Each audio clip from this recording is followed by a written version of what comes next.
Hello everyone. So we're going to try to put this door handle back in. You can see it's got to go from here. This part right here has got to hit this bottom piece. You got this spring up top. You also got to try to get in at the same time.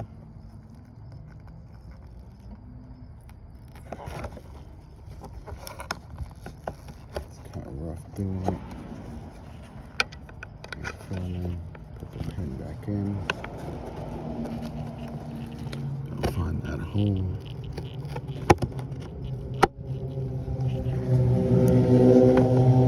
And that's it. Obviously, you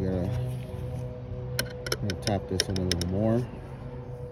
Make sure it's flush, because that's how it came out. But there you go. See you in the next one.